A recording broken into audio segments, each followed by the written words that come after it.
हैं CNBC आवाज, क्योंकि ये पहुंचाता है उनकी बात सबसे ज्यादा दर्शकों तक। बिजनेस न्यूज में सबसे बड़ा नाम, CNBC आवाज, देश का नंबर 1 बिजनेस चैनल। ये है TV 18 और आप देख रहे हैं CNBC आवाज। Presented by State Bank of India. Co-presented by Mahindra Tractors.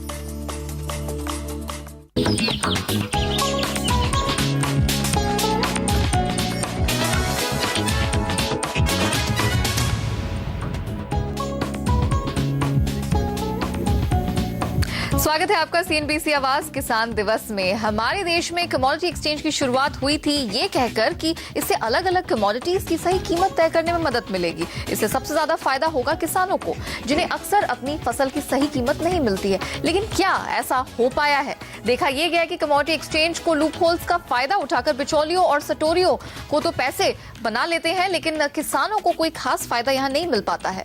Commodity exchange का फायदा किसानों को कैसे मिले, कैसे बेस्ट प्रैक्टिसेस का इस्तेमाल करके देश में खेती को आगे ले जाया जाए, इस मुद्दे पर चर्चा करने के लिए हमारे साथ नेशनल स्पॉट एक्सचेंज के MD और CEO अंजनी सिन्हा मौजूद हैं। इस कमोडिटी एक्सचेंज की प्रोडक्ट और स्ट्रेटेजी की चीफ सावली कौशिक भी हैं। साथ ही हिंदू बिजनेस लाइन के कमोडिटी एडिटर जी चंद्रशेखर भी हैं। आप तीनों का बहुत स्वागत है।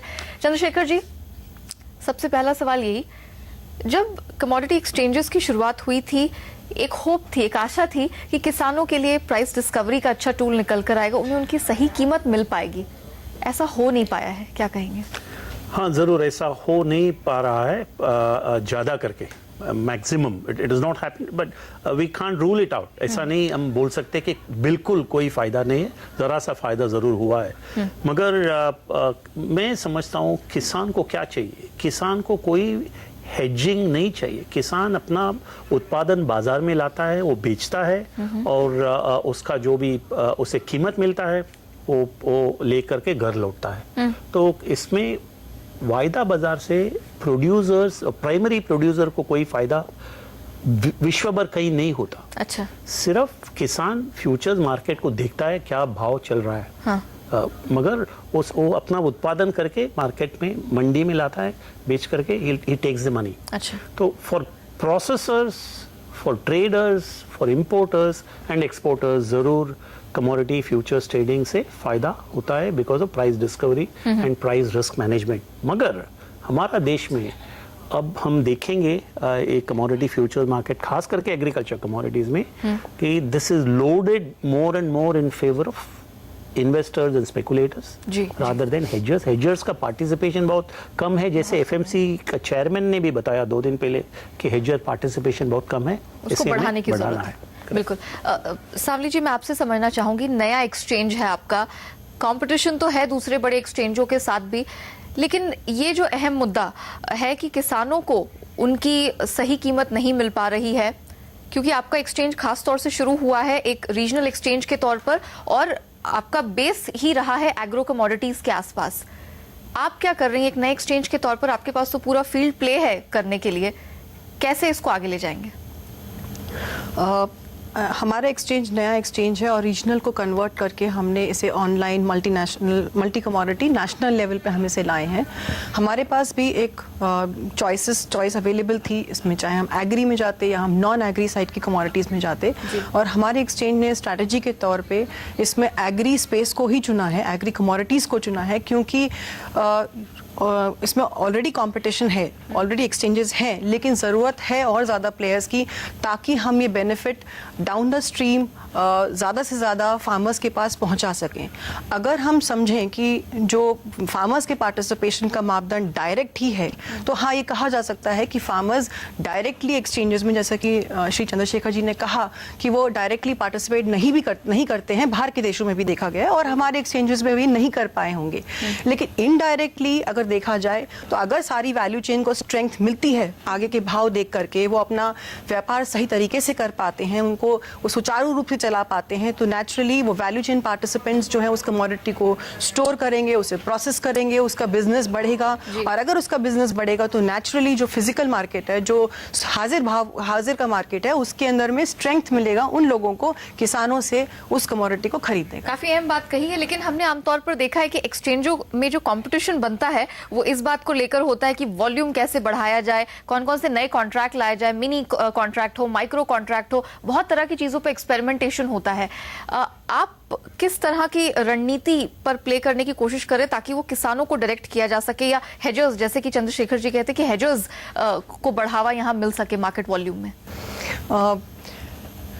फार्मर्स का पार्टिसिपेशन लाने के लिए जो इस प्रकार की इनोवेशंस जो और कंपीटिंग एक्सचेंजेस भी अडॉप्ट करते हैं, चाहे तो छोटे कॉन्ट्रैक्ट्स ला करके या नए नए प्रोडक्ट्स ला करके, मैं वो कहूँगी कि वो एक्सपेरिमेंट्स जायज़ हैं, उन्हें करना चाहिए।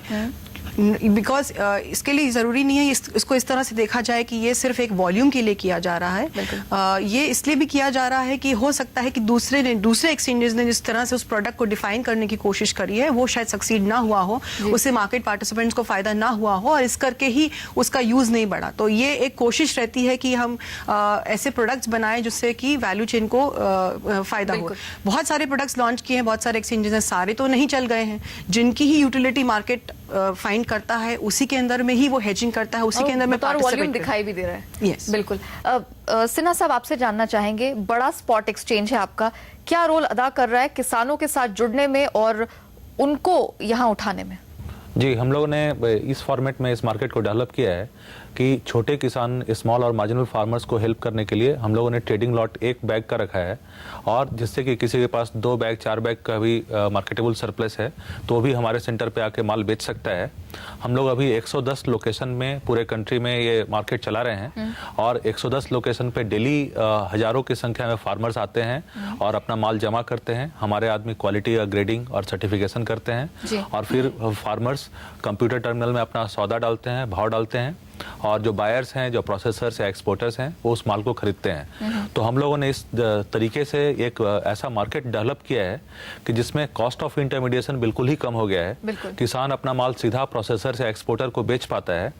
मंडियों में जहां कॉस्ट ऑफ इंटरमीडिएशन 3-4% का होता है, उसके जगह पे हमारे यहाँ ये कॉस्ट सिर्फ 0.5% का है। तो इसके चलते फार्मर्स को 3-4% का फायदा मिला है, और इस चीज को गवर्नमेंट ने सर्टिफाई किया है। स्टेट गवर्नमेंट ने, गुजरात स्टेट मार्केटिंग बोर्ड ने ऐसा सर्टिफिकेट जारी किया है आफ्टर एग्जामिनिंग कि मंडी के ऑक्शन में भाव क्या निकल रहा है और हमारे यहाँ प्राइस क्या निकल रहा है, वो कंपैरिजन करके ऐसा सर्टिफाई किया है कि किसानों को 3-4% का मुनाफा रोजाना ही मिलता है। तो हम लोगों ने ये कोशिश की है कि कॉस्ट ऑफ इंटरमीडिएशन कम करके और मार्केटिंग इफिशियंसी इंप्रूव करके किसानों को अच्छा मूल्य दिलाया जा सके, और इसमें जहाँ जहाँ पे हम लोगों ने ये सेटअप किया है वहाँ पे रियली ये एक्सपेरिमेंट सक्सेसफुल रहा है। चलिए, इसी नोट पर हम लेते हैं एक बहुत ही छोटा सा ब्रेक, लेकिन ब्रेक के बाद जब हम लौटेंगे समझेंगे हमारे जानकारों से कि और क्या जरूरत है कमोडिटी बाजार, कमोडिटी वायदा और किसानों के बीच की दूरी कम करने के लिए। आप बने रहिए हमारे साथ।